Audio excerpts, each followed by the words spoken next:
Scientific SD, and welcome to the official podcast of Sound Creation Intelligence. Thank you all for checking me out. It's Labor Day weekend, so happy Labor Day to you all. I hope you all are enjoying yourselves, and I hope you're finding time this weekend to be creative. Um, it's been a busy week, and it's been a busy weekend so far. I almost wasn't able to get this podcast recorded, but luckily I was able to find some time to get on top of things. And so here we are. And I find myself this evening, I'm outside, a lot of background noise going on, so hopefully it doesn't interfere with the podcast. But this evening I found myself pretty much alone in the house, and it was really quiet. So I was able to get back to something that I haven't been able to explore in quite a while, and that is recording some sounds, recording some metal sounds. If you all have been following me and checking me out, you know that I like to record my own sounds to make audio production elements and sound effects as well for the film and gaming industry. But I've been busy, man, working on the Vessel Notes, but that product is out and available for download, and you can check that out on the website at soundcreationintelligence.com and go and download that for your audio production element needs. So now that the Vessel Notes is completed, I find myself resorting back to some other projects that I haven't had a chance to work on in a while. And at the same time that I'm revisiting those older projects, it's always useful for me because I create my own libraries of sounds to get into some recording, get into some recording sounds so that I can always have some great fresh content that I can use for these sound effects projects. So I found myself tonight banging some metal together. And this podcast is going to be pretty interesting because what I'm going to do is actually begin the process that I would normally begin after I record my sounds of beginning to categorize them, get them chopped up and categorize them and getting them ready to be cleaned as well. So I'm just going to let you all sit in on this process. And I haven't done this process in quite a while. So this is a good way for me to stay on top of my game with, audio cleaning, audio editing, categorizing and compiling more sounds into my sound effects libraries. And so this is the way that I actually go about doing it. The only thing you've missed is me actually being in the house, banging on some cooking metal tops and recording it. So I'm just going to get started here.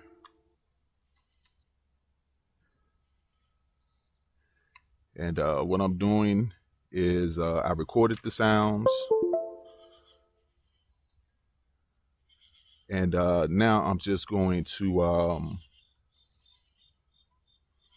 pull those sounds from my H4n Pro Zoom digital handheld recorder. I'm going to pull the sound. I pulled the sound card out, loaded it up into my laptop. And now I'm just going to go and pull those sounds out and onto my computer here. And I'm going to get started with the process of first listening to what I did, putting the name down, and all of the basics, just basically listening to the sound, getting it named, and starting the process of chopping these sounds, these individual sounds out of the recording, out of the audio recording.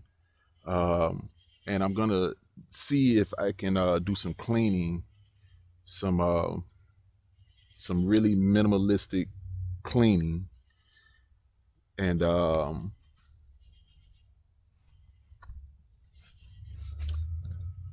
then see what I might be able to get done tonight as far as that is concerned. All right, so this is the audio recording. I recorded this audio at, it should be at 96 kilohertz. I mean, 24 bits. You can see that information on the screen. I'm just going to listen to it first of all, just to double check that it did actually record some sound, and the recording came out the way that I needed it to come out. So that's the first process that I go through. And here you're going to hear that I'm actually capturing just a noise print of the room. So that's the first thing that I did in the recording process, was just to capture that room tone.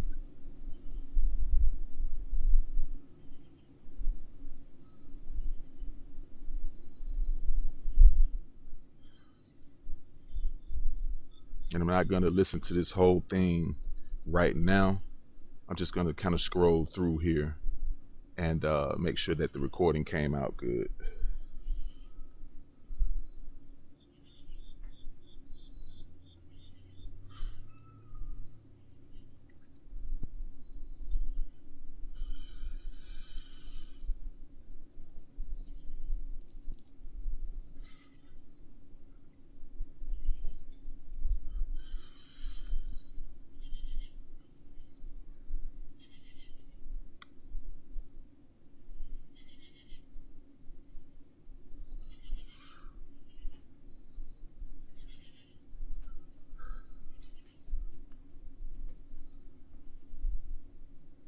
All right, so let's scroll through.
Okay. Sounds are kind of weak.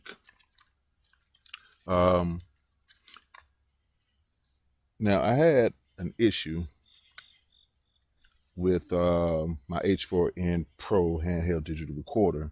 I made the very bad mistake of dropping it, and it messed up the mic level button. So I had to record, and I have to record now when I use my handheld digital recorder until I get another one. I have to record with the auto level, the auto gain feature on. So that kind of, it works really well actually.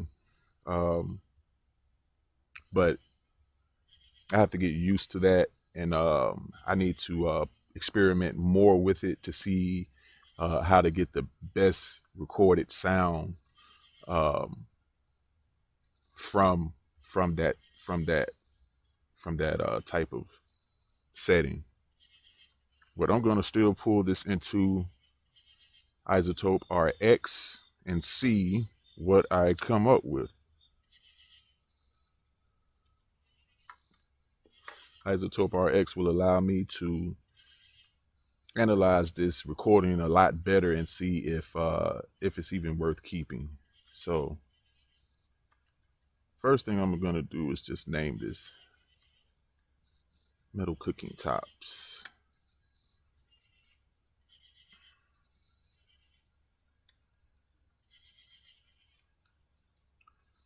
And then I haven't went through this process in a very long time, so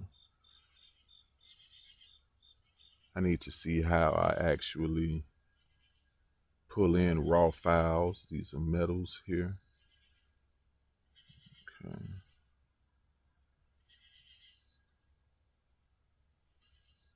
Okay.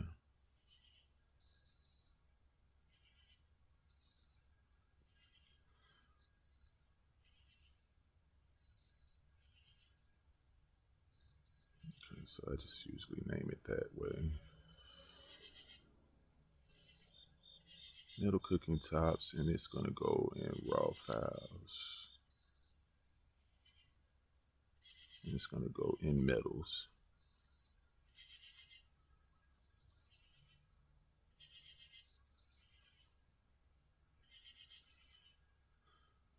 And there it is. All right. And so now I can delete that out of here.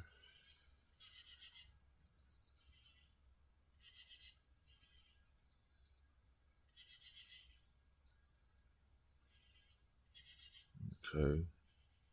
And now I can just take that sound card out and put it back into my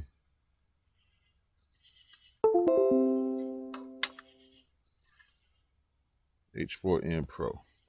So give me 1 second, let me do that.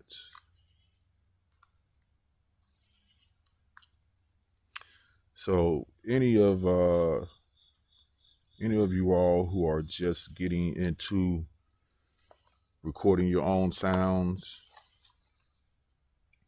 this is this podcast would kind of give you a little insight as to how someone else pulls the sounds into their onto their laptop and kind of get it filed off and categorized, and you'll see how, you know, how I approach that and how I go about setting up the project to get cleaned and all of that. So I just like to go straight to open the file. I am in Izotope RX 7.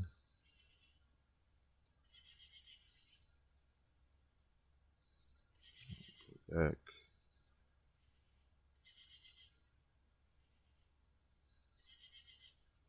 Raw metals. And boom, there we go. All right, so now that I can actually see this a lot better and see what's going on with the file, I can determine whether this recording is even worth keeping or should I just scrap it, right? And so all this area here is the noise print I captured, okay? So let's give this a listen to. This is the noise print that I'm going to use to clean these sounds out if I need to do any cleaning. So let's give this a listen to again. Now, the sound that you're hearing in that room is the, you know, the normal room tone sound that's being the atmosphere of the house, the AC.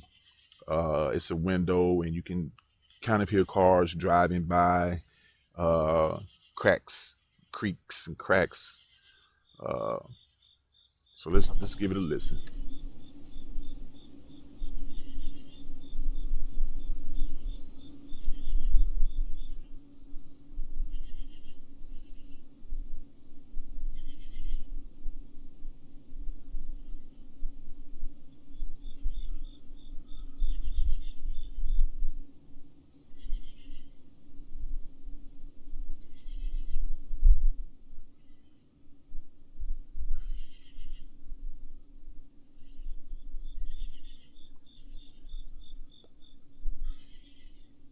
in this podcast, while you listen to this room tone, you're going to hear all these cicadas and katydids and frogs and crickets or whatever all this stuff is out here. That's the sounds from outside. That is not actually in this room tone.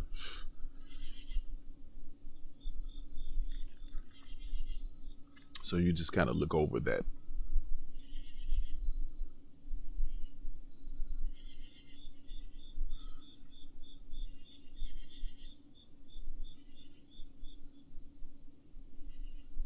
Okay, so that's pretty good.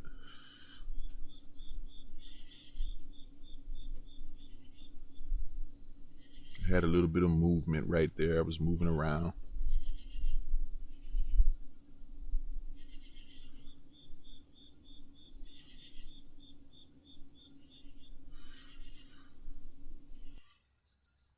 So that's pretty cool. So I'm actually going to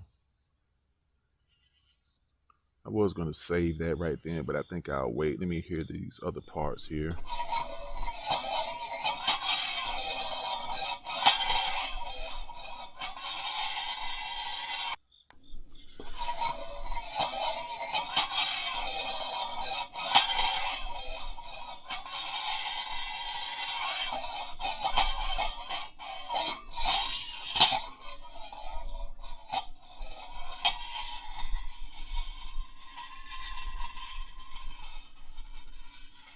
Sounds good.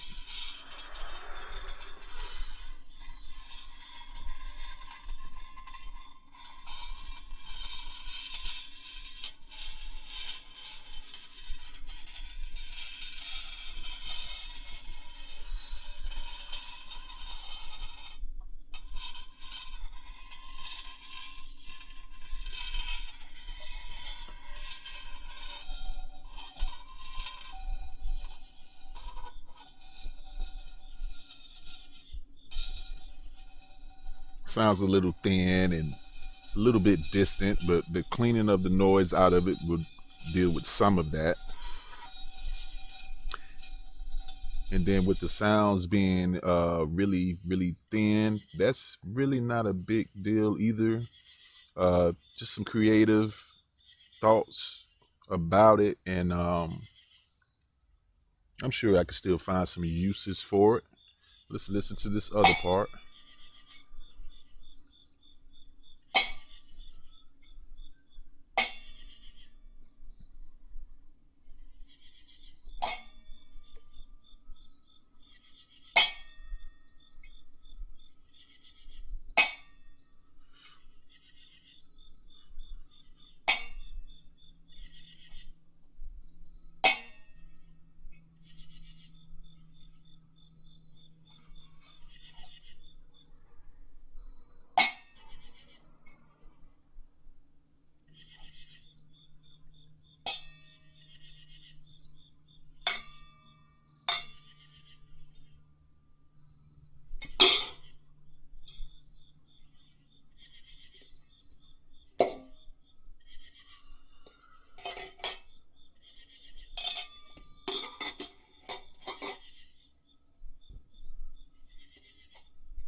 On these last three, I like that. On these last three, I would hit the metal tops together, and then as they were giving off that resonant sound, I was moving them around the microphone to just kind of give it some dynamic movement. So this sounds pretty cool.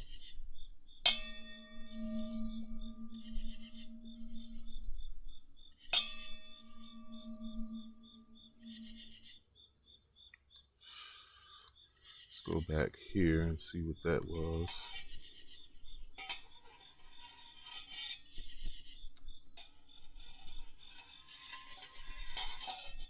I was being very careful with this recording because I know I had my recorder set to auto gain.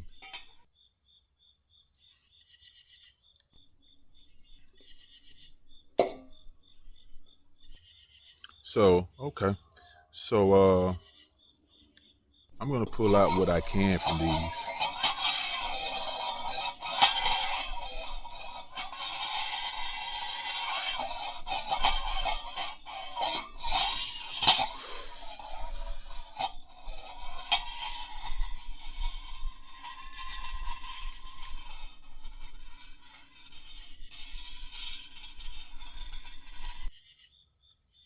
Yeah, so I'm gonna pull out what I can and just keep them.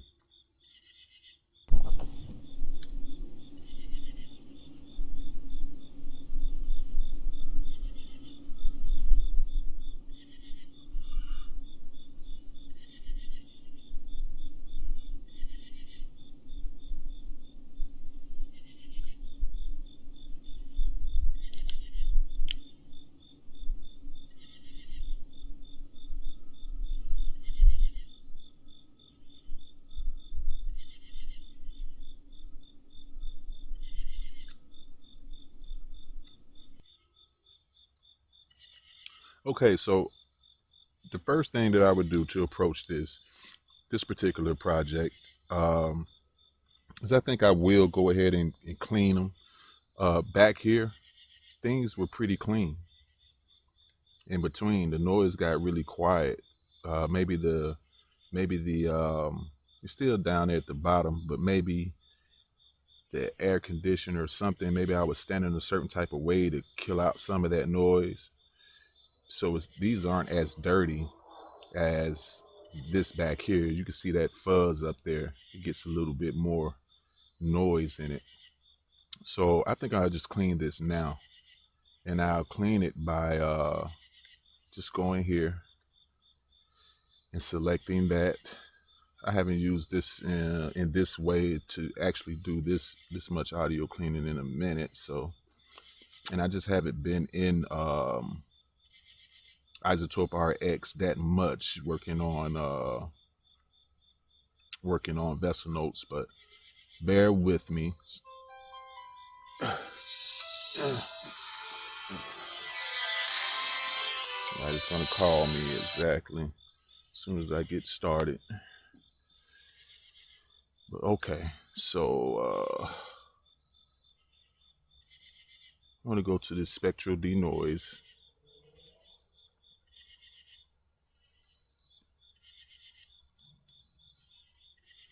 And I'm just going to get the noise profile, which is this area that I just selected here. With this recording, I captured about 2 minutes, I believe, somewhere around 2 minutes of noise. Because I was hearing so many different noise elements coming into the recording. So I said, let me keep recording for a long time. You only need about 30 seconds, but the more the merrier.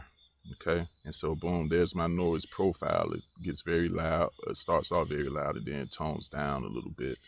And then I just press Control A on a Windows laptop here.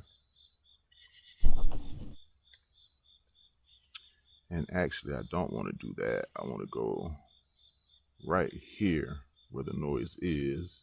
And then I'm just going to clean that out.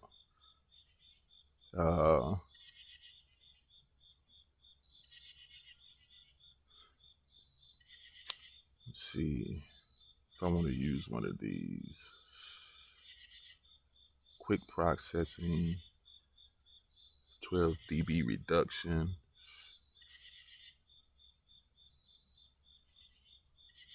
Okay.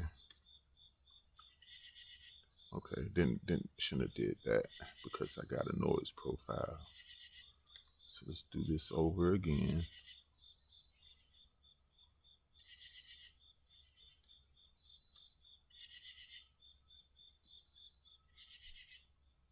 And I'll just apply it manually.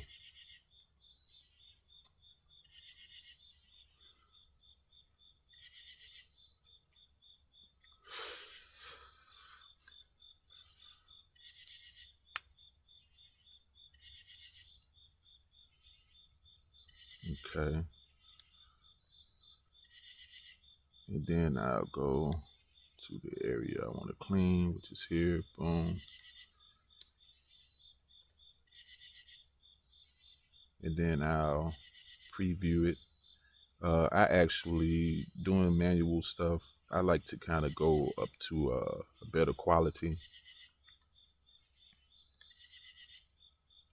Even going to the advanced settings and make some changes here. But I don't think I'm gonna have to do too much of that actually.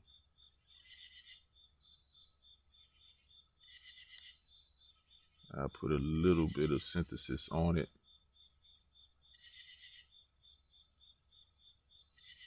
I'll do advanced plus streaming. I'll leave everything else the same. And so now I'll preview it. I'm just playing from here. All right.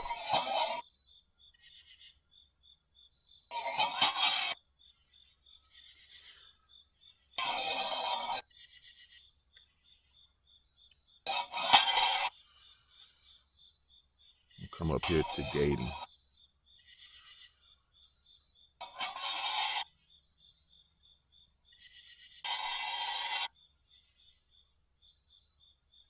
Yeah, I think that sounds a little better.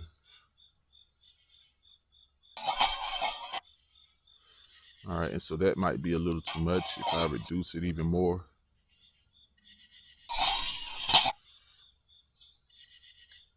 Come down a little bit. If I go up,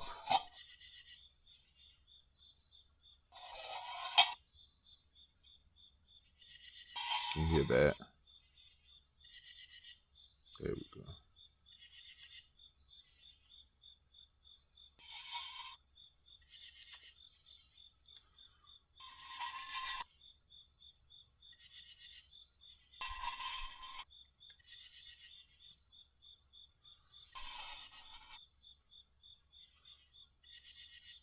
Just playing around with it right now, just getting back used to it, just to see what it does. So if I put the output noise only, and slide it back over.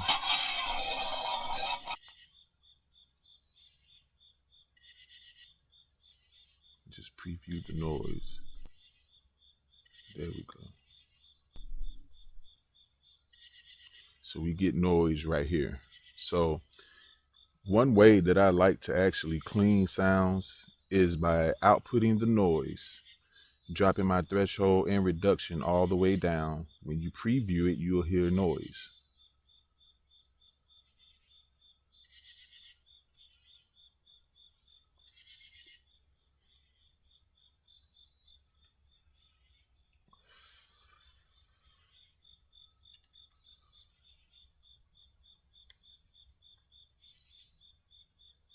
It's just not a lot of noise. There you go. All right, yeah, I want to hear the noise. All right, and if we drop these down,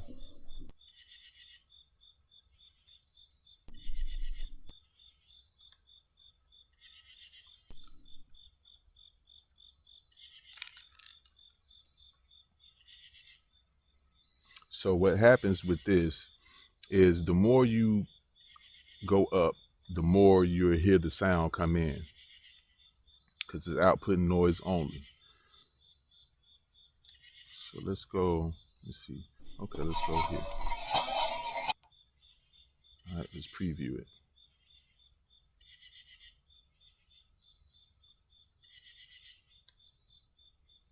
You want to hear noise.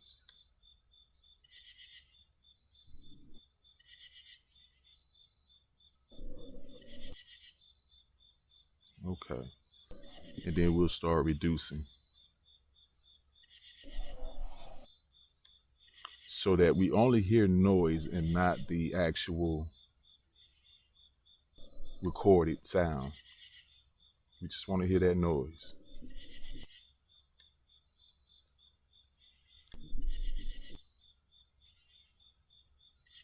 There we go. Reduce a little bit.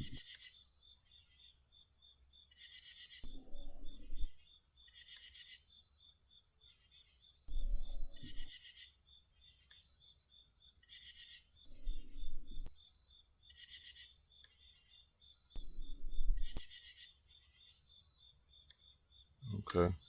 And then we can take this output off, and then when we listen to it, we should have a pretty clean sound.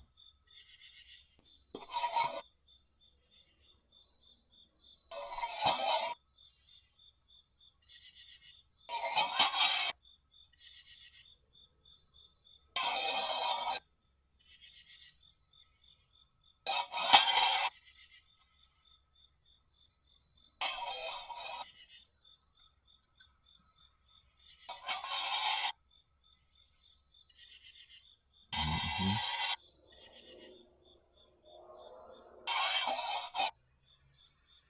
All right, and if we bypass it,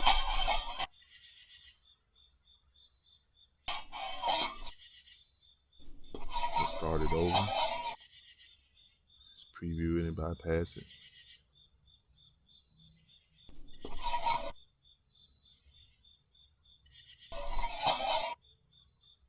So you can hear that noise in there. Take it off, and that noise is gone, but it still sounds really close to the original, so it's not being overly processed, which is what you want to catch.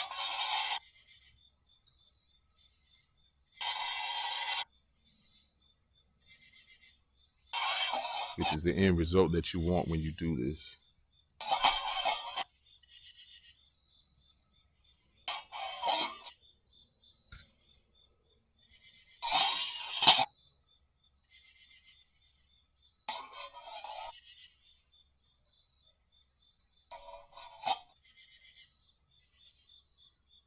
Okay.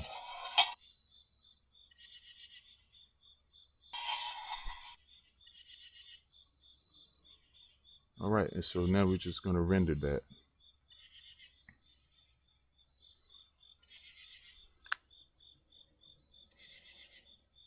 And the thing that I do like about Izotope RX is that you can do this in phases. So I could have did it even less, you know, where it's not taking as much noise out on the first instance, and then on the first instance, and then I can go back again and process it again, you know, taking out the noise little bit by little bit.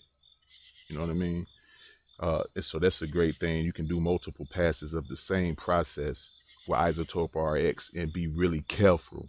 You know, if you're not really sure, if you're doing too much, you can just do small amounts of it and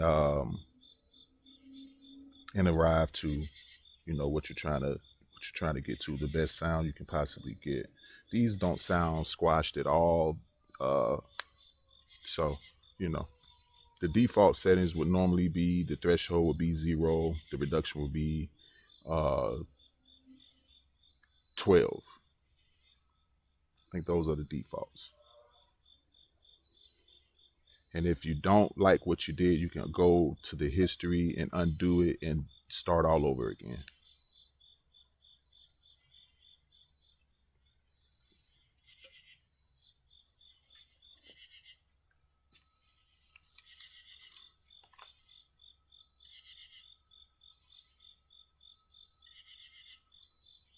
And so it's taking a little minute. That's fine.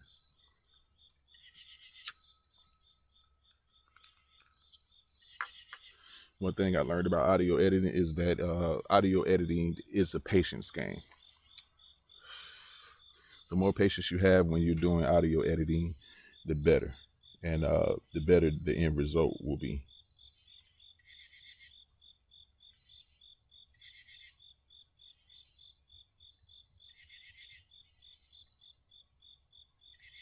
Uh, while we're waiting for this to process, if you don't mind, hit that thumbs up button, hit that subscribe button. If you're into real world, real time workflow processes with no gimmicks, you know how we do it. We're not trying to turn this into any kind of candy. We're really learning what we're doing, and we're showing the real time workflow processes, the ugly truth of it. Uh, and it's not always the beautiful gimmicky things that you see on YouTube. Sometimes it's really just about kicking back. That's what I'm doing right now. I'm kicking back, uh, sipping a little bit of red wine, and just taking my time and going through an audio cleaning process, and just analyzing the sound and doing some mental, creative conceptualizing. That's what it's all about in order to get to a really, really great uh, end result.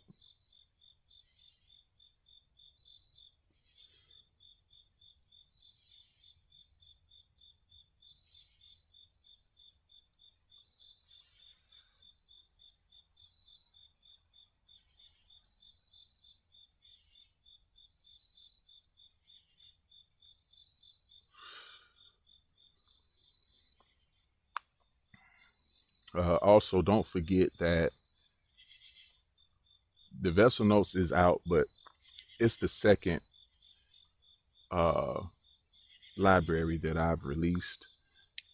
The first library was dedicated to motion graphic artists, animators, and sound designers, sound design teams, and studios who use sound effects. And the Robotic Artifacts um, was my first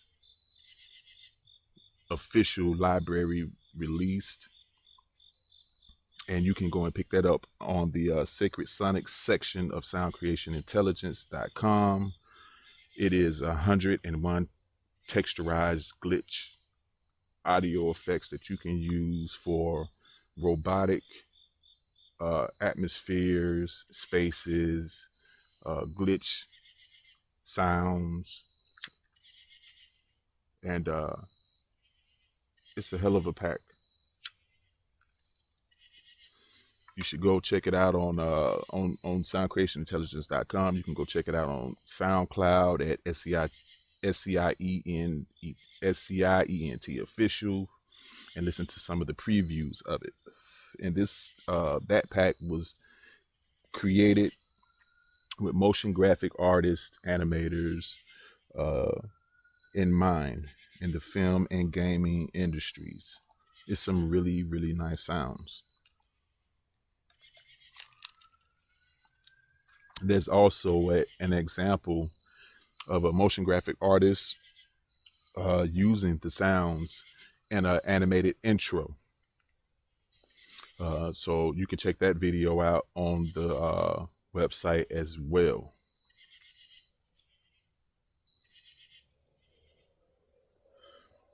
And so we're looking at like, look, I know a lot of us, especially me.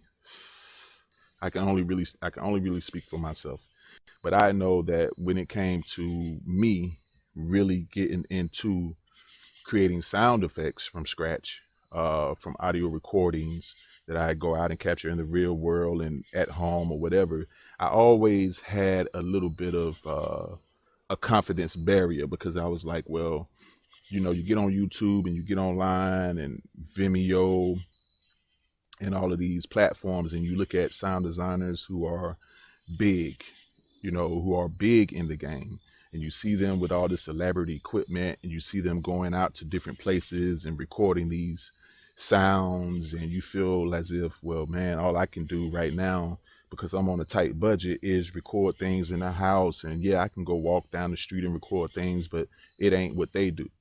Well, it doesn't have to be, and Robotic Artifacts is a prime example of that. Robotic Artifacts was recorded the initial source recording of the robotic artifacts was a very large collection of sounds that I recorded when I was first starting, and it was sounds from everywhere. It was all kind of crazy sounds, and those recordings were not the best recordings. I didn't even have the professional equipment comparable to, well, I did actually, but it was still older recording equipment. It wasn't the high tech equipment at all. A lot of those recordings weren't even recorded at 96 kilohertz. They were recorded at 44, um, and they just weren't that great. But they were still able to be used. But it took me some time to learn how you can take those recordings and turn them into something else. And so the bottom line and the moral of that story is, uh, don't be intimidated by not having the top of the line equipment, but constantly work towards building up your gear, and just keep practicing, because just keep learning and keep practicing, learning and practicing, and you will, and investing in back into yourself and what you're trying to do as a sound designer, getting your equipment up, getting the knowledge, and practicing as much as possible. And you can achieve, and you can create high quality, um, industry competitive sounds, right? All right, so let's see what we got. Actually, we can look at what we got, and that's one thing that I love about audio editing and about these programs like Izotope RX and Adobe Audition and whatever else is out there, is you can see the results. Now, I just did the history. I mean, I just did that spectral denoise processing. So I can go to history here and just look at what happened. So let's look at this area here, right? You see that the area that's really clean. Let's go back to the initial state. Look at that. Look at that dirtiness. All that extra noise in there. And then we go back to the spectral denoise and boom, look, it's out of there, right? So let's listen to it now.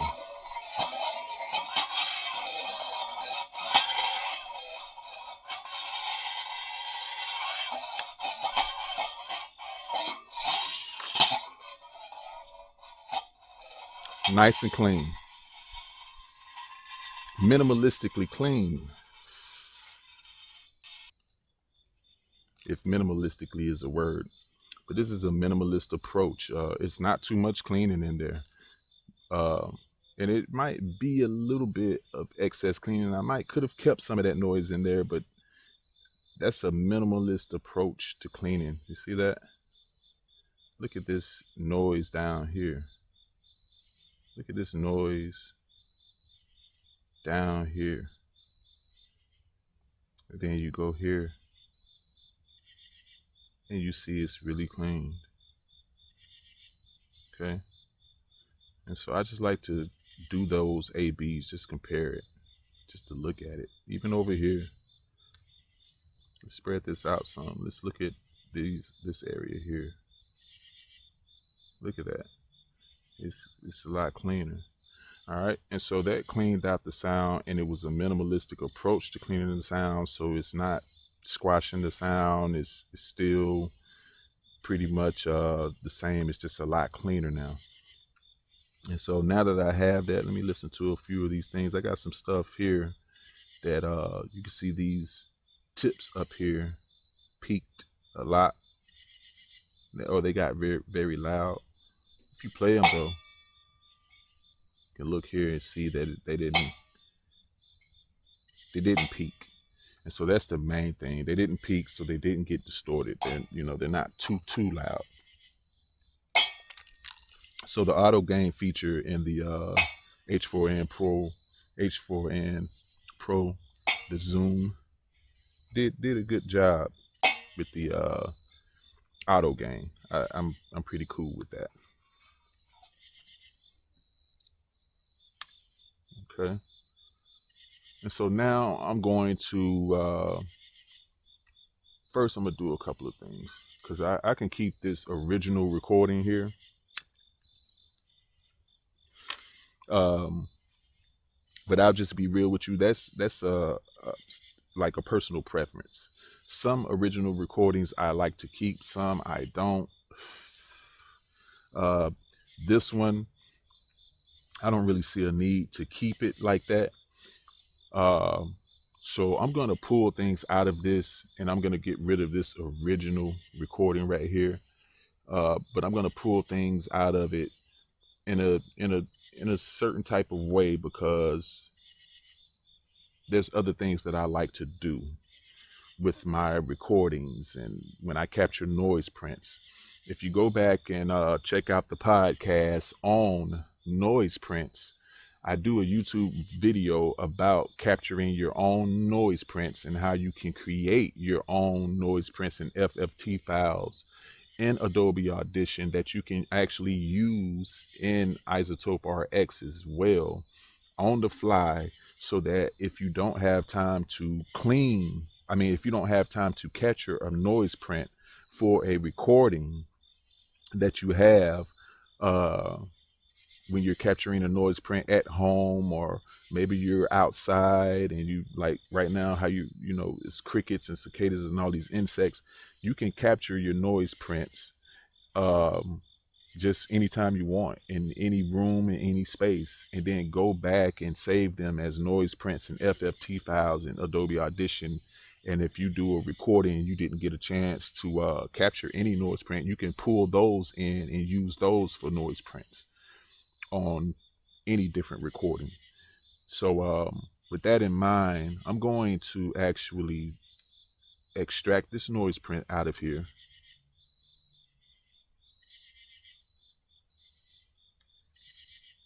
and save it for later. This is just part of my process. And I got plenty of noise print space here, so I'm not going to keep this part here. I'm going to get rid of this.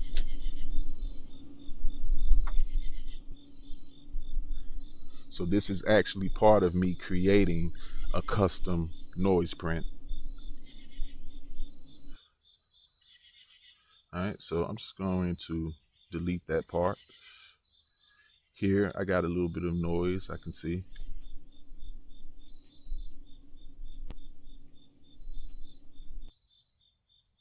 I'll probably keep that in there, okay?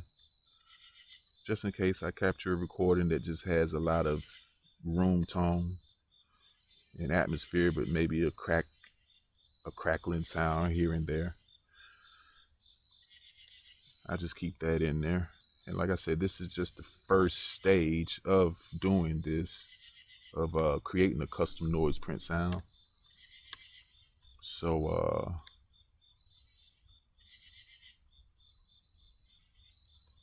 I'll keep a little bit of that in there, and I just come right here, and I'm just going to extract this sound. Okay, I'm gonna export the selection.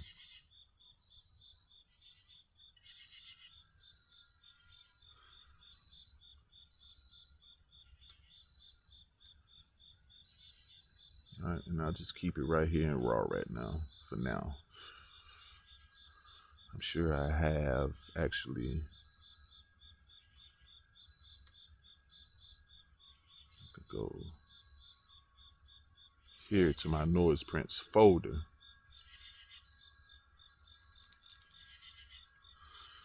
and save it as a RAW file. And I would just save this as, let me see,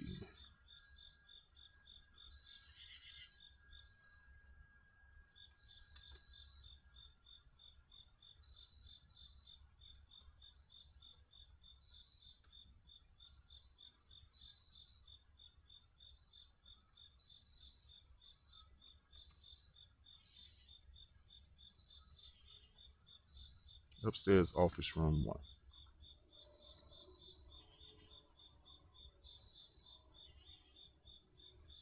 Upstairs, office room, O1 room tone. Okay. All right, and so that's done. Boom, that's out of there. Okay. Now I'm working with the sounds that I recorded. So let's see how I want to chop this up.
So what I think I want to do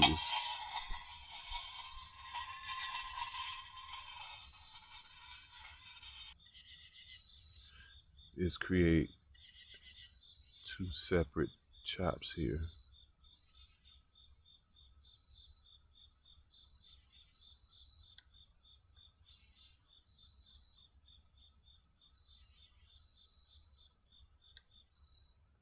I think I'm going to go here and just create a little chop somewhere right off in here maybe.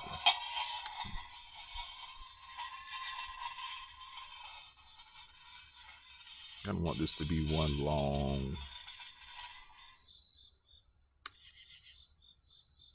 I don't want that to be one long recording.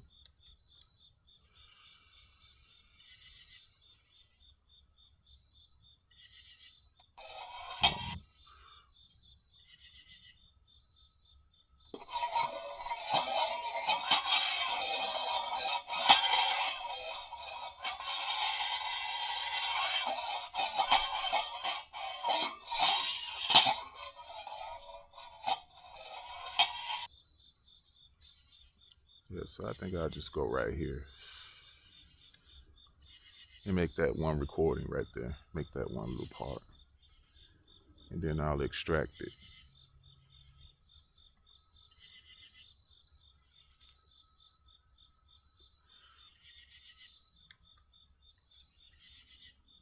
Okay.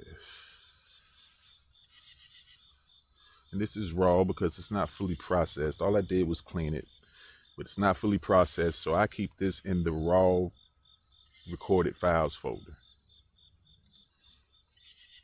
And I like to actually save the length of time and all of that. So I'll just call this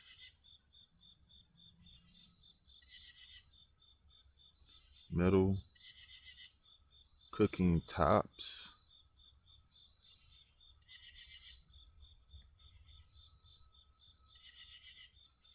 Or one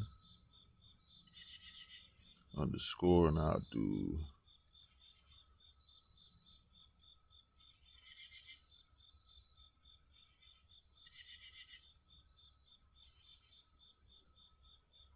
11 seconds and 989 milliseconds. Then I'll put the sample rate, KHZ 24 bits. All right. And then I'll copy that.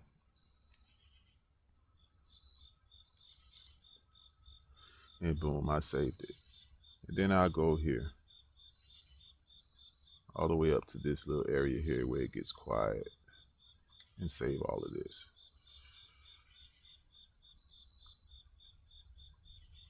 I think I'll just go right here. Not worried about if they overlap in the way that I'm chopping them, just capturing the parts that I want.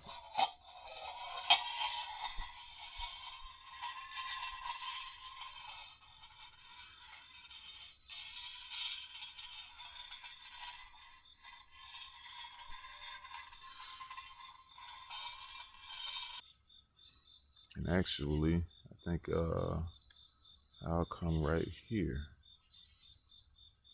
and just catch that where it gets quiet for a quick second. Yep. And just catch that part.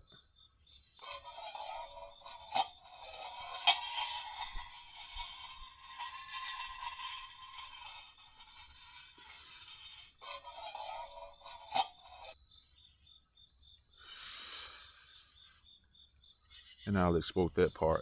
And this is something that I learned. This actually taught me to not record a long, super long amount of recording, because you have to go through and chop these pieces and parts out. I used to do recordings 10, and one recording session was 10-15 minutes long with all of these random different types of sounds that I wanted, and that turned into a nightmare to actually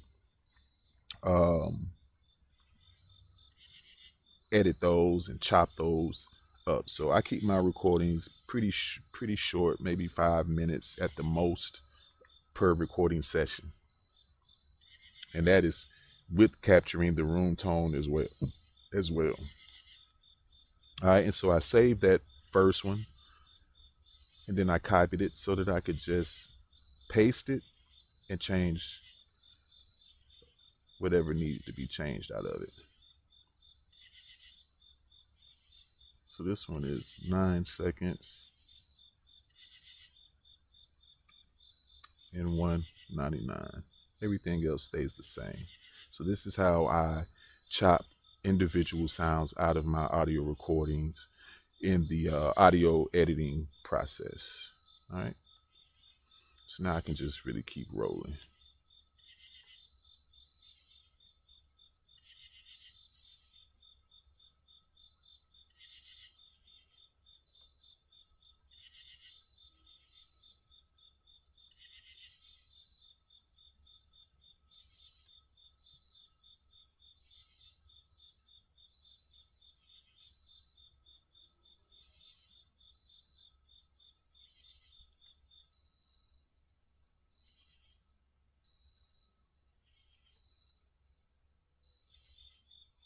Be able to listen to, make sure I got the part that I want.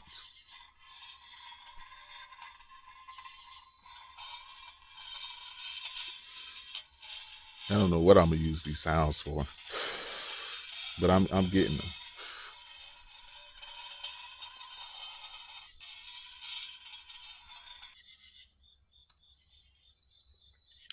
Definitely a grinding type of sound, but I'm getting it.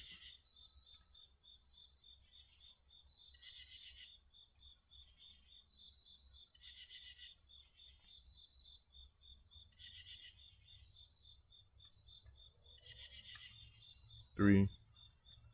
Down here is where I'm getting the information for the selection to let me know how long the selection is. So here, this one is 18 seconds and 633 milliseconds. Save. and I just can keep it moving at this point. Also, I learned to take, I actually learned to take quick, uh, in the recording session, to do quick pauses so that I can make selections like this quite easily. So that's something I had to learn too, is to not just keep doing sound effects, while I'm making these manual sound effects, not to just keep doing them back to back to back to back without any pauses. The pauses give you little places where you can select the sound for this purpose right here, to categorize them, to chop them out, to get them categorized. So I made it easy on myself by making those little pauses in between the sound effects that I was the recordings that I was getting. All right, and so that's another one. The worst thing you can do here is make a mistake and lose your place, and then you have to figure out, like, where did I get where was my last chop at? So I'm paying special attention to not do that.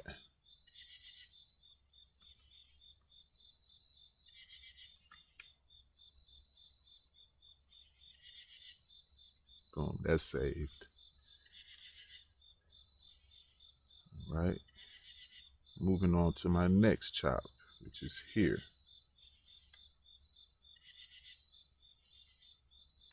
All right.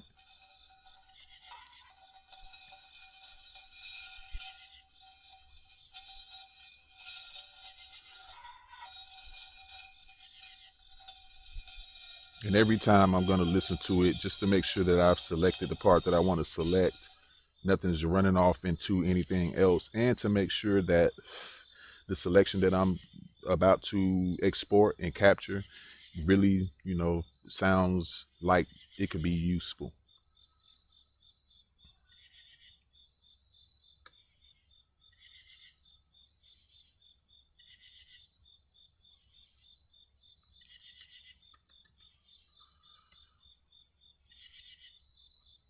Seventeen to 90.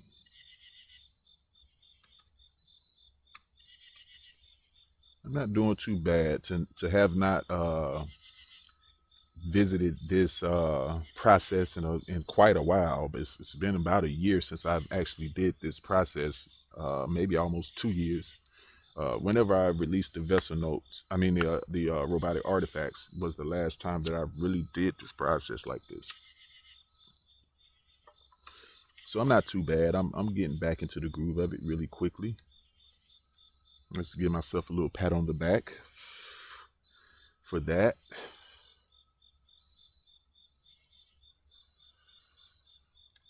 And I'm just gonna keep moving. See, that's how you can quickly lose your place, by scrolling, and you're like, oh shit, where was I? I lost my place. All right, let's listen to this.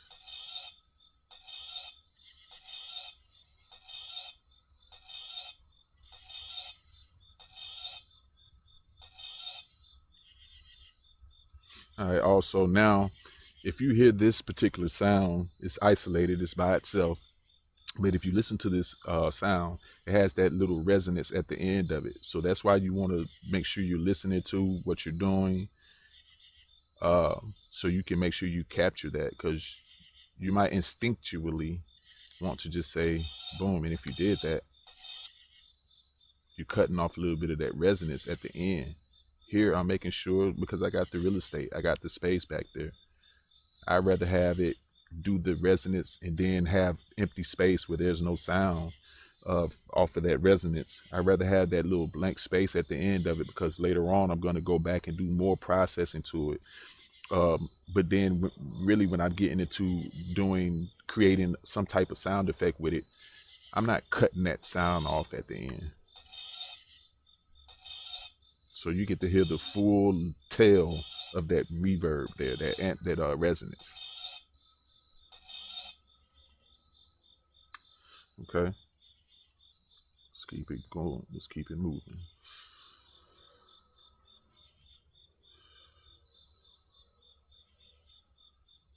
This is number 6.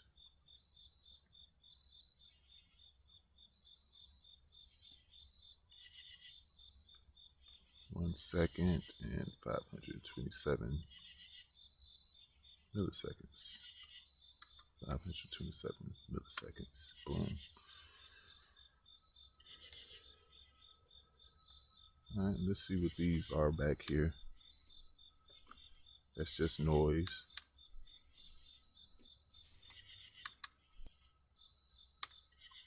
There's even been times where I've saved sounds like these and turned them into some type of weird sound effect that has nothing to do with anything else. It's just something you could use to create some type of weird sound effect, right? And I would just categorize it as miscellaneous, abstract, you know, a miscellaneous or abstract sound effect. But we're gonna keep it moving. Once again, I got all of this empty real estate back here to save the sound, just to give it some, just to make sure that the tail is completely captured. And then I got just blank area back here, and I'll just, you know, I'll use it. I use it just to make sure I've captured the entire recording, so I could play with it, you know, so I know that I caught everything.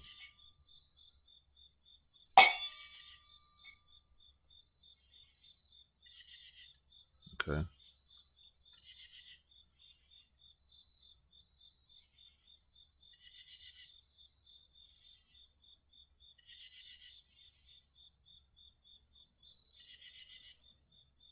That is 3 seconds and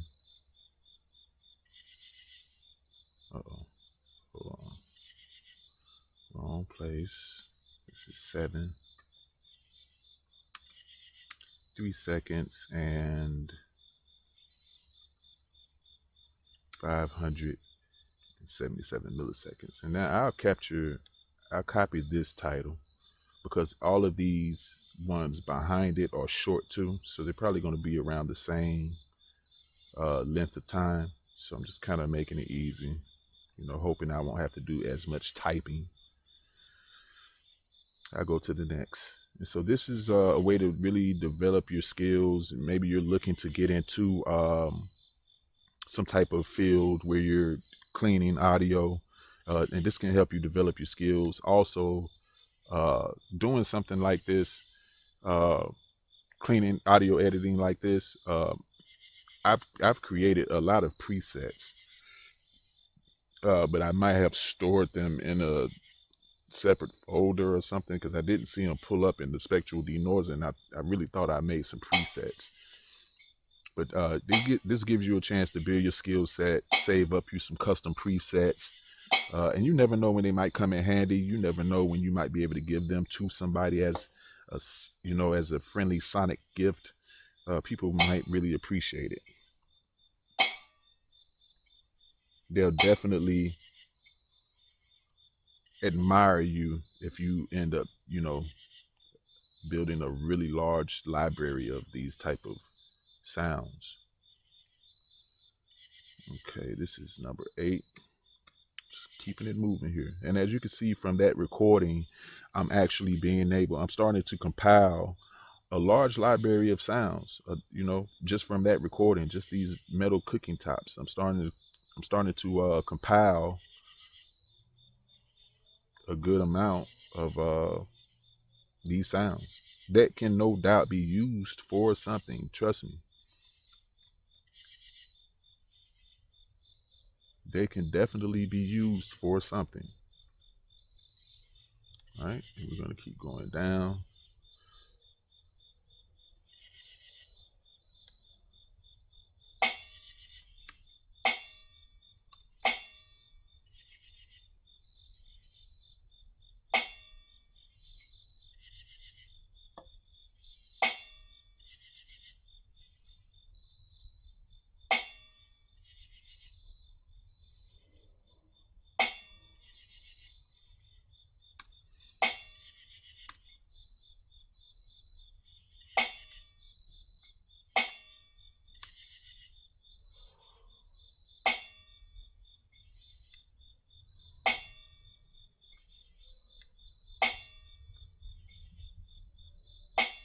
It's a whole lot of extra real estate back there.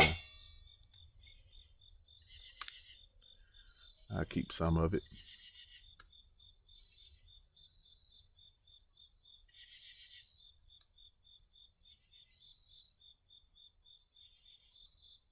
This is number 9. And this is 3 seconds. There we go. There's one time where I didn't have to type in the seconds and the milliseconds, just the milliseconds. Boom, that's that. Let's go to the next.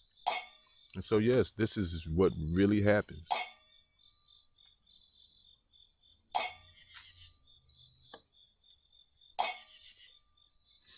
This is DIY, do it yourself, taking the time to do it yourself and compile your own personal library of sound designs, and whatever, I mean, sound effects, uh,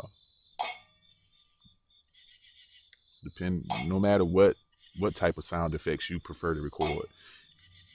If you checking my podcast out, you know I love to record metal sounds. That's all I really record is metal sounds. On the Sacred Sonics section, the sound effects section of Sound Creation Intelligence, when I'm doing sound effects for film and gaming, I make all of my sound effects from the majority of my sound effects from capturing metal recordings.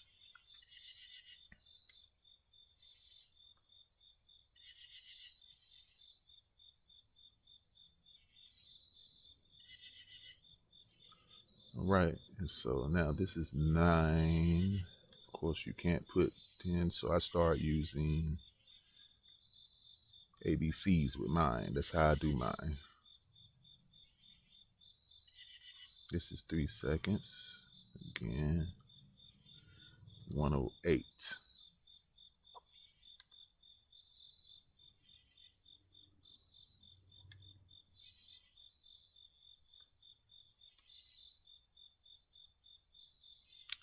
Believe it or not, you might say, well, hey, you've recorded one of those.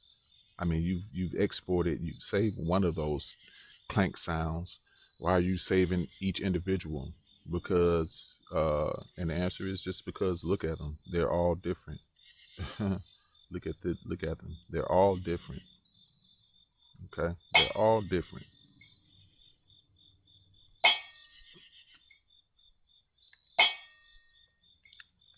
And so that's, to me, they have individuality, and I love that.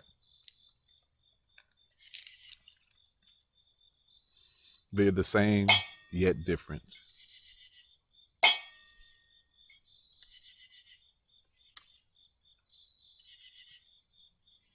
Now the next thing is, if you were recording these to use them just like this, maybe we're going to compile a library of these sounds raw, just like this. You may not want this much blank space, blank real estate behind them. You would probably want to capture it right when it ends. Okay.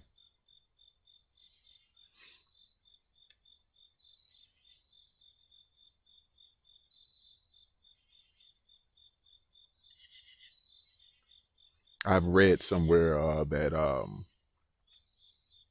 sound designers, like sound design teams, they don't want all that blank space in your audio files. They want the sound, and then that's it. No blank, no unlistenable, unhearable sound. No sound. They don't want that. They want the sound. And even that concept that I was reading, that goes deeper. But I'm gonna do a podcast where I actually go into looking at some of those things too. Those just some tips and insight, on the inside of the game, and from some of the professionals that's in the game, that's really big in the game. Just little small details that they tell you to or practices, that best practices that they say you should try to keep in mind when you're doing things like this, creating and compiling libraries of raw files and sound effects. You want to try to minimize blank noise. But I'm compiling these sounds to further process them and use them to create bigger sounds. So they won't be these sounds when I release a pack. They will be completed project ready sounds. So there will be no blank noise anyway. So I can actually afford to have some extra blank real estate back here because I'm not looking to sell these as is. All right, so let's just keep it moving. And I think this podcast is really this particular podcast is really unique, and actually really uh like really kind of really essential, man, to just show you all the work that you put into it. It's, you know, it's not just a quick fix thing. It really takes some serious work. Imagine when I did metal grates. Look at all those sounds for metal grates, all those chops. Okay, those were a lot of chops. That was a lot of listening. Okay, so it takes work. It takes the patience and the meticulous, you know, meticulous uh, audio editing skill set to have, you know, to be patient enough to sit there and really do this.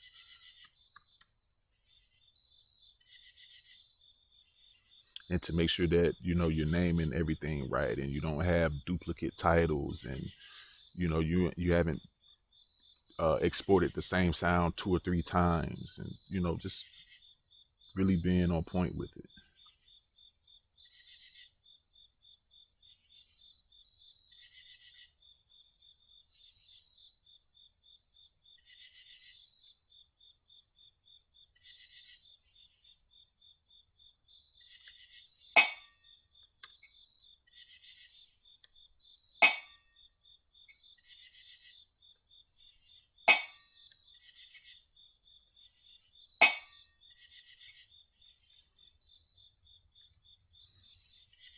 And just like with mixing, another suggestion is to actually take breaks, give yourself a rest. You know, sometimes you keep going and you keep going and you keep going, and you think you're, for instance, where the resonance is ending at, you think you start hearing extra resonance at the end. So you start, you know, just making little small mistakes and, you know, saving parts that you don't really need to save,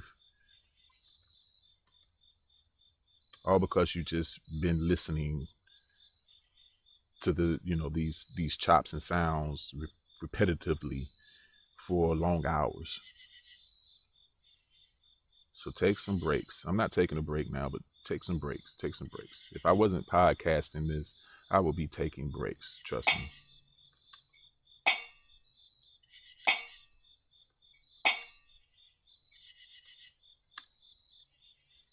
All right, I'm gonna speed up a little bit here.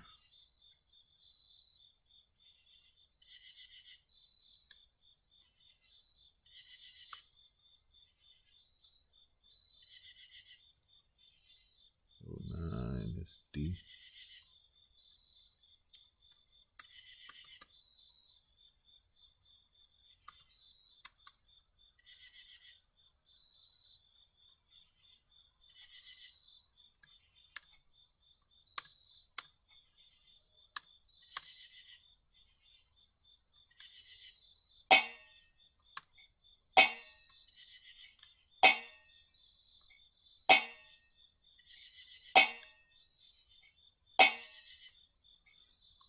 I'm starting to get the groove back.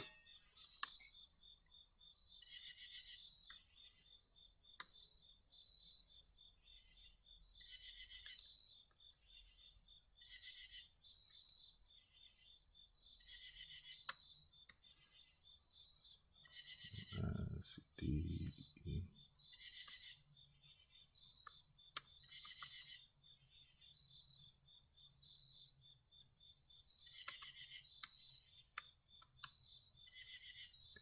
37.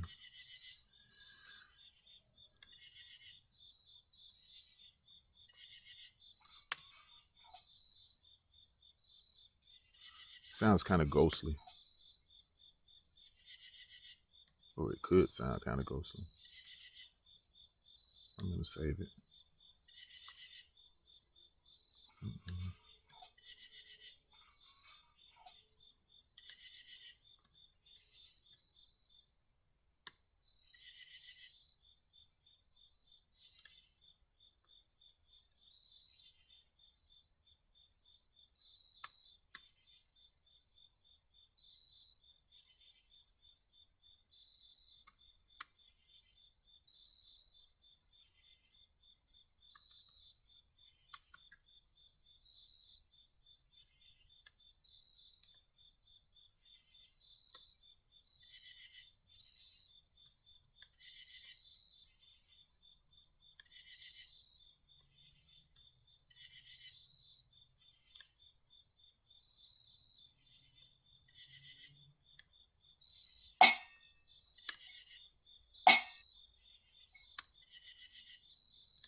Uh-oh.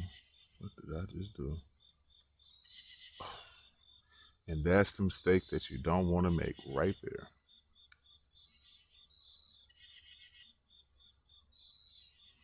That's the mistake you don't want to make.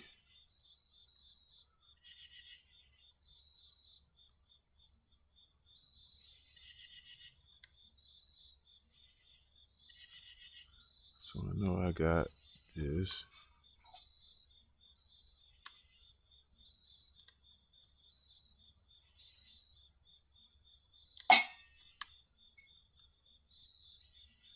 That's the mistake you don't want to make, is to lose your place.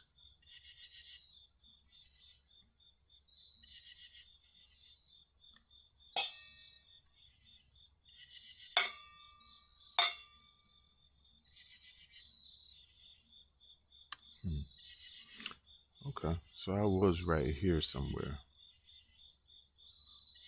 I did this one. I caught this one. I didn't catch this one. I caught this one. Or was I working on this one?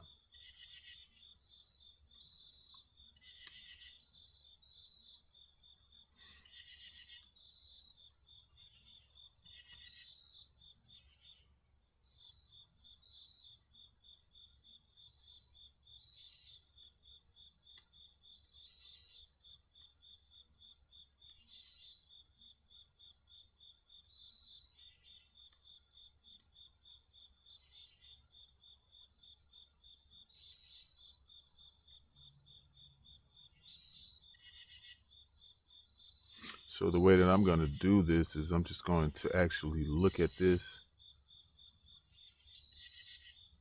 and look at the one that I think I'm working on here. I believe it is this one.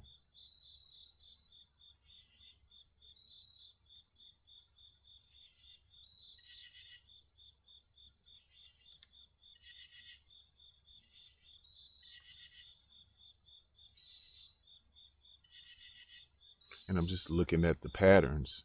So this is how I'm able to decipher if it's the same one. That's not it.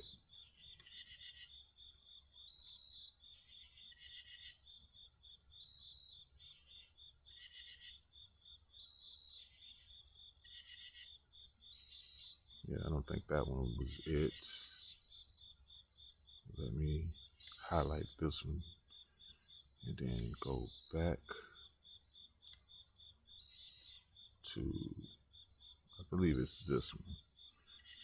This is literally just paying the damn attention. Just paying attention. It is this one. It's this one. Okay. So this is paying attention right there.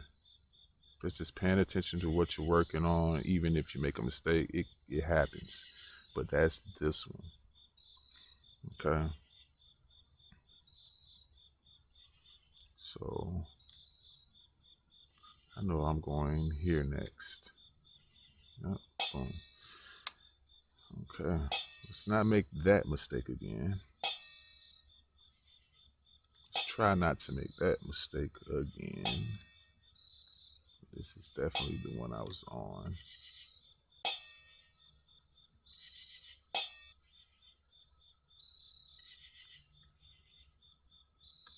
That's why I say this podcast is actually just something really dope to check out, man, because this is real world, real time workflows.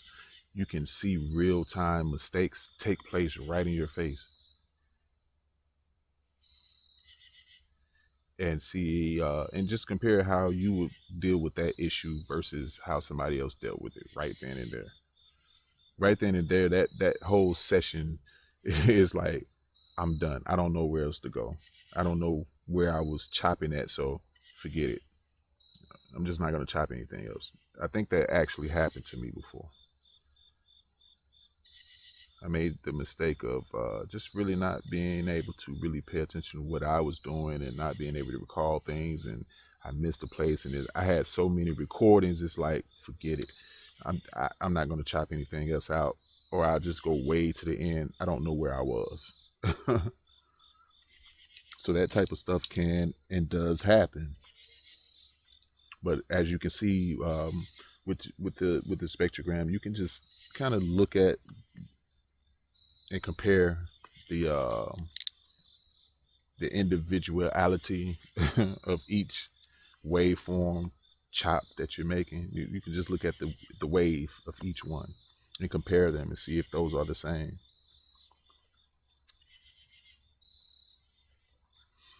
Like here, you can see these this frequency range right in this area right here. Right here.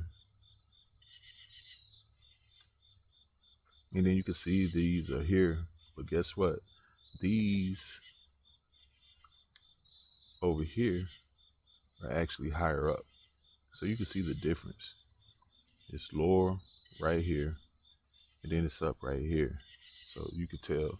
You can look at it. You know, it's just paying attention to what you're doing. Now here we have two that kind of doubles up right behind each other. So let's look at how I would do these.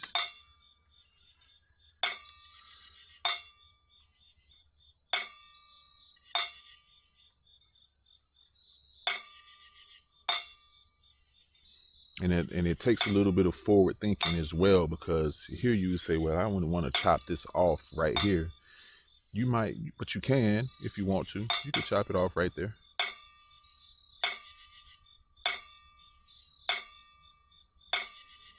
Just chop, or you could make them be two.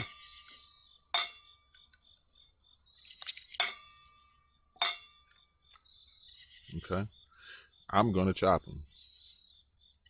Just forward thinking. I just want these individual chops right here. I just want them individualized. And I want single chops. So I'm just going to chop them.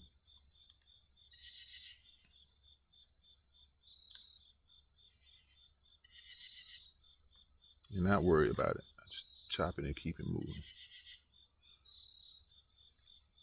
That's what happened. I'm pressing Control Shift R instead of Control Shift E. And that was where everything went faulty for me.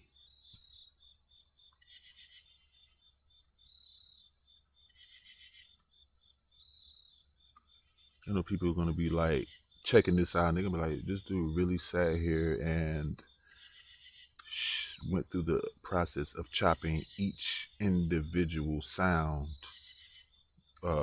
each individual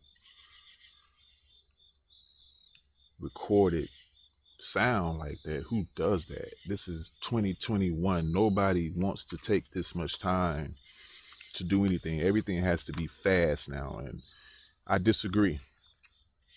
There's some things that you need to be able to have the patience to pull off and do, because in the end, look at all these individual sounds. Look at this library that I can compile with these individual sounds. Just look at how I could really do these individual sounds. Like, you know, just forward thinking. Look at what I'm doing. I'm creating a very large library of individual metal sounds, and guaranteed in the industry they're going to be useful.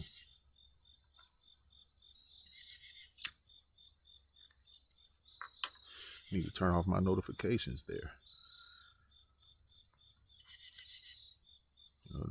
None of y'all try to steal my information now. Okay.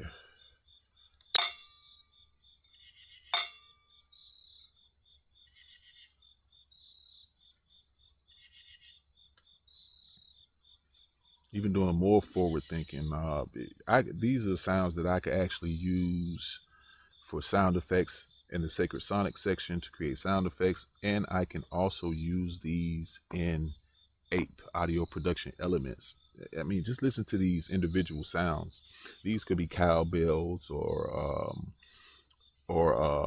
hi-hats, some type of Dead Leaves drum perk sounds, or not Dead Leaves drum perk sounds, because those sounds are directly from Dead Leaves sounds, a Dead Leaf recording. But these could be turned into percussion sounds, triangles, hi-hats, and cowbells, definitely.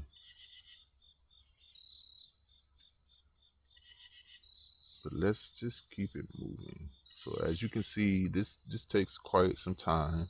That's why you don't want to record very long sessions, because you are the one who's going to have to chop them sessions up and pull and extract the sounds out of them. I guess I would say, how much patience do you have to chop your own sounds? How much patience do you have? That's crazy.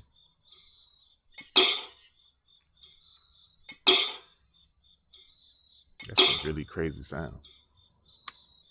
Okay. And this is from a metal cooking pan. Cooking tops, I mean. Metal cooking tops.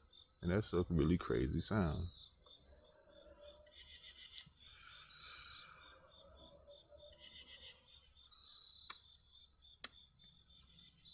Really crazy sound.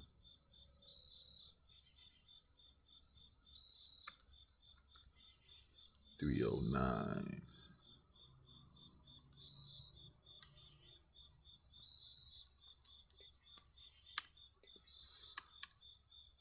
I'm not gonna keep that sound. I'll just keep it going. Keep it moving to this sound here.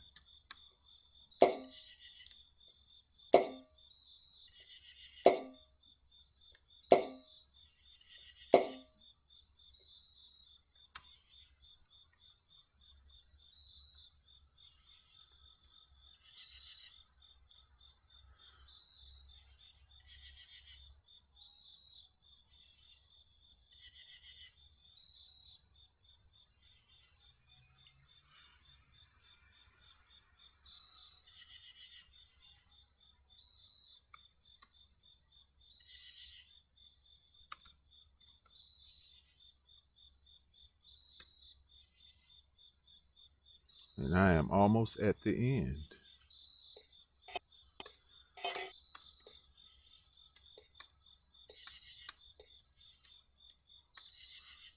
And I might end up actually saving this raw file recording, because I'm listening to this and I'm like, wow, some of these can actually be used for some audio production elements.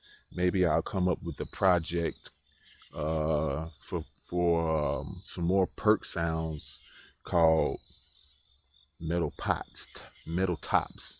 Yeah, metal, something like that. Metal tops perk pack.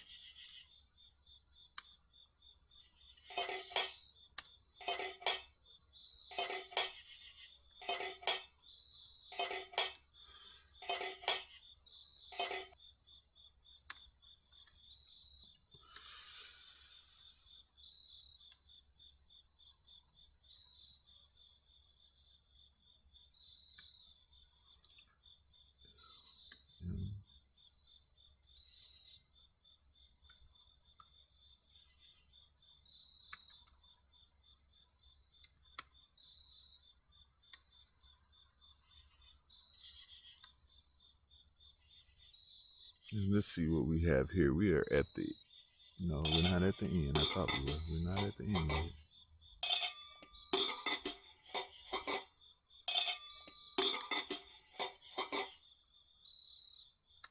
Hmm.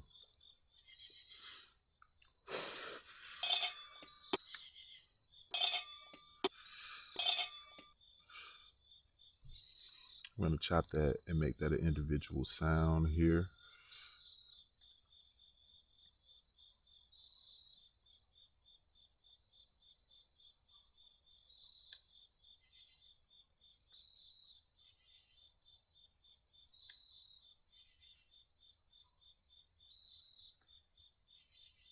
I'm going to make that an individual sound, that little part right there. And look at the list getting longer. See that? The list is getting longer. We went from 1, 2, 3, 4, 5, 6, 7, 8, 9, and now we're on A, B, C, D, E, F, G, H, I, J, K, L, M, N. So the list is getting longer.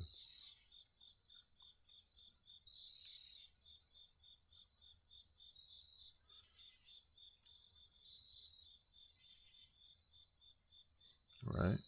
And this is just 907 milliseconds. So all I would put is 907. 907 milliseconds. Boom. Let me copy. So I can keep, so I know the lettering. I just keep it like that. And it looks like we got some grinding going on now. Some slides and grinding.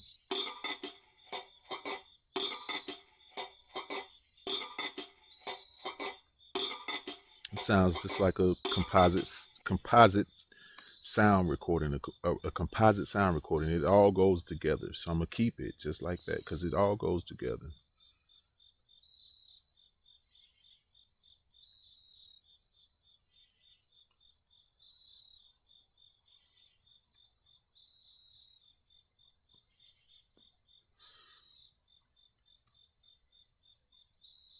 Two seconds.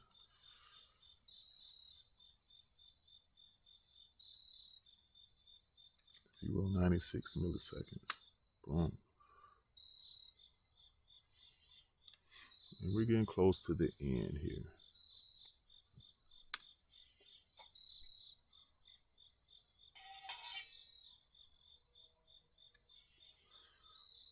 Getting close to the end.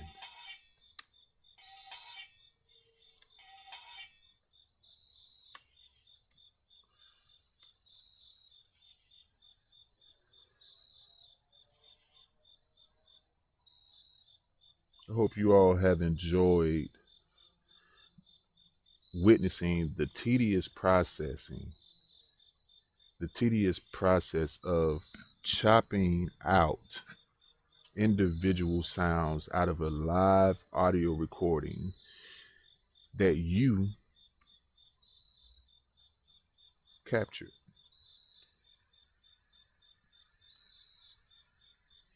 This is how it's done.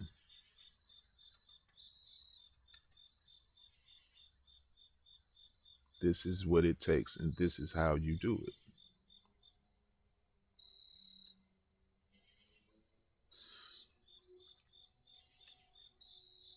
So don't feel as if you are alone. Don't feel as if you are doing too much.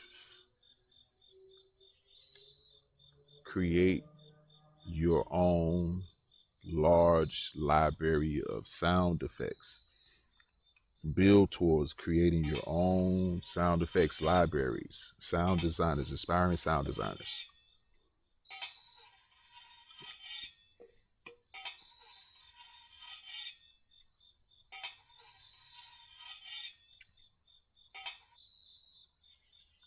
This is exactly what it takes.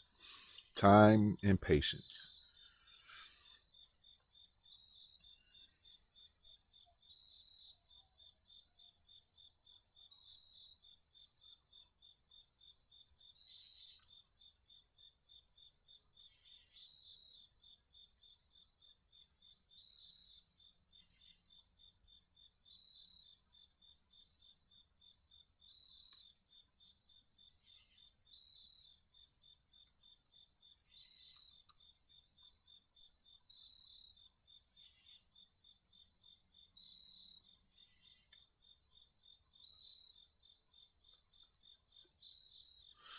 And be diligent towards the end. That's when you want to start taking shortcuts. Be diligent all the way until the end. Be diligent all the way into the end. Take those breaks. Be meticulous with your audio editing.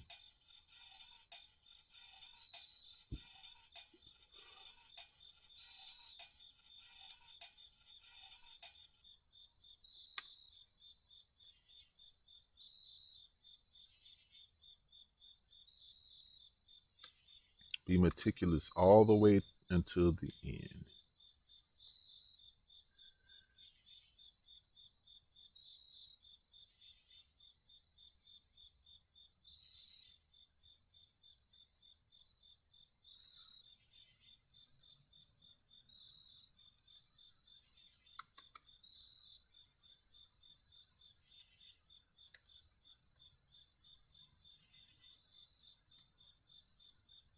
Be meticulous all the way until the end. All the way until the end. And capture your sound effects.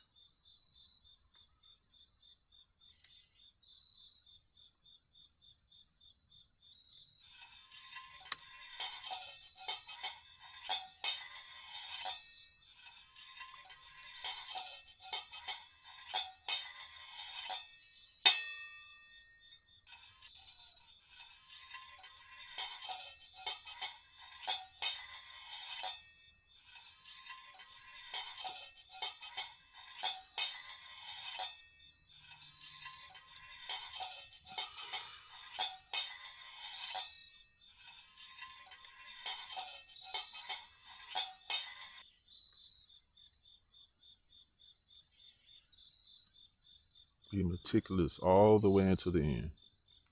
And capture your sound effects.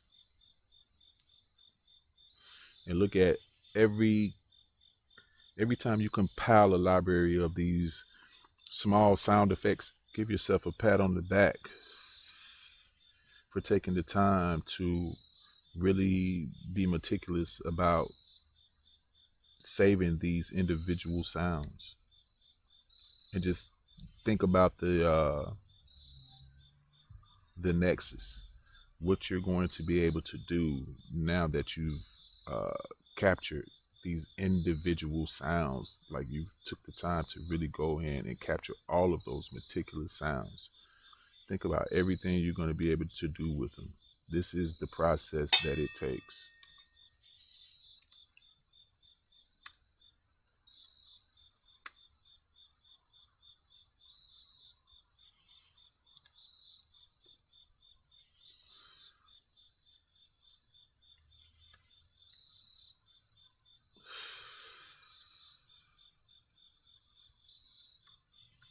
two.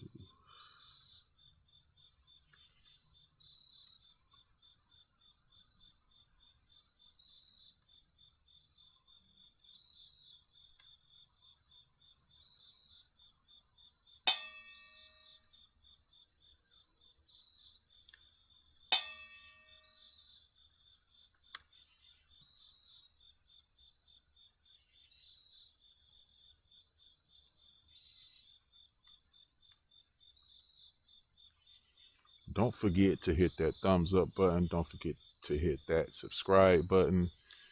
Drop a comment down there below if you like the tedious task of chopping out your own individual audio sounds from your live field and controlled environmental sound recordings.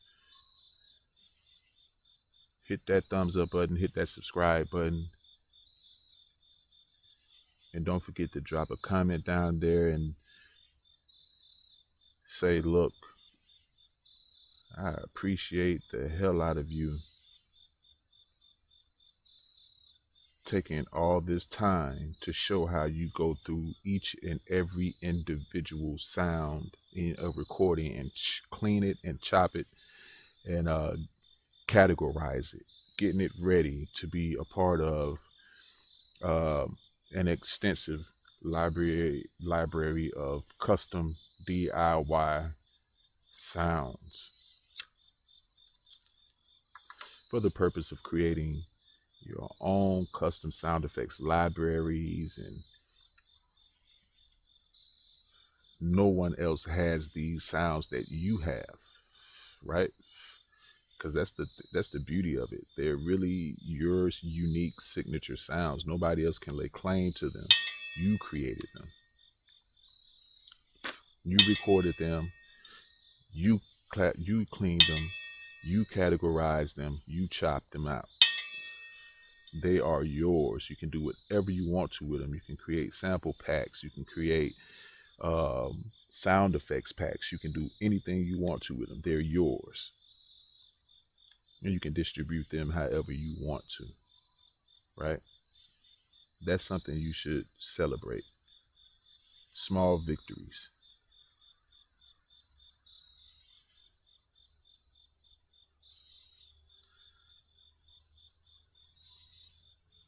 I've never made it to Z, and I'm very close. This is V right here. Very close to getting to Z. I've never made it to Z. Chopping out sounds from an audio recording session. I've never made it to Z, and it looks like I'm getting very close.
This blue area here makes you think that the sound is hearable way out here, but it's really not.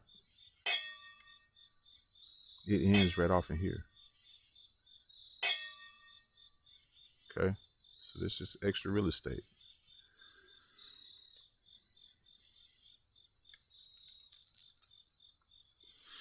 I am on X.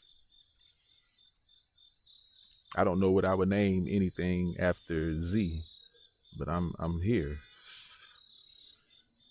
W was my last one. Now I'm on X. I'm very close to Z.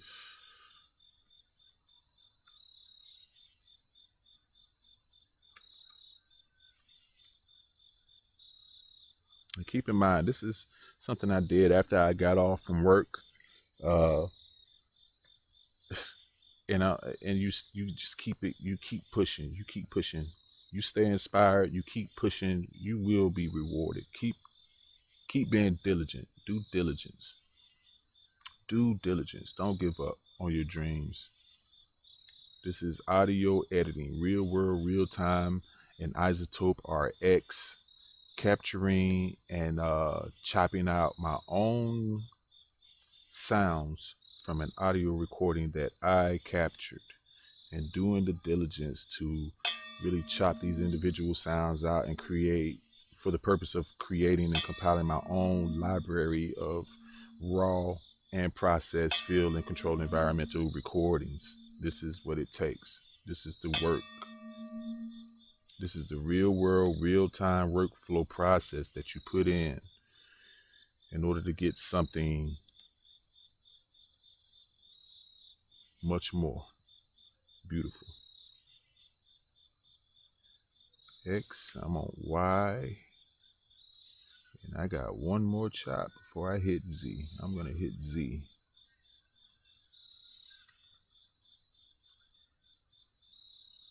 And this is fun to me. You know, I'm not tired.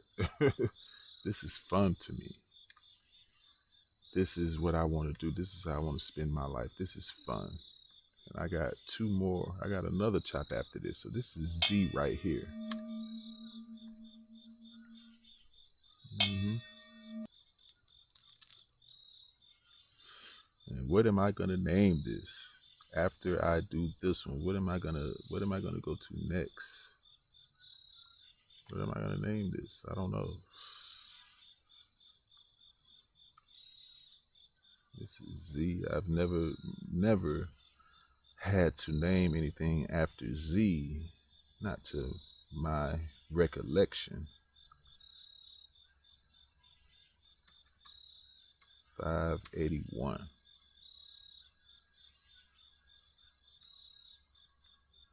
What am I gonna name this? I got one. This is my last one. So this is the introduction of me naming beyond the Z.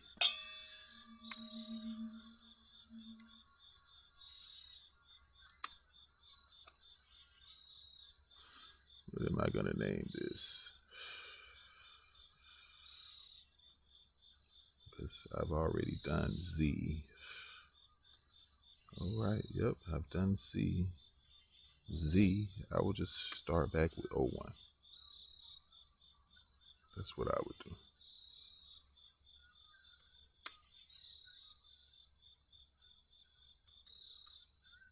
825. So boom. And there you have it. All of those sounds were just cleaned, individually cropped, and individually labeled and placed in a folder. So that's how my day went. Happy Labor Day weekend. I hope you all enjoyed this podcast. I hope you all appreciate the time and the effort. And until the next time, this is Scientific SD. And as always, let's be technically creative. Hit that thumbs up button, hit that subscribe button, drop me some comments below. Tell me your thoughts and suggestions. And let's just keep it moving. Be creative. Happy holidays. Peace.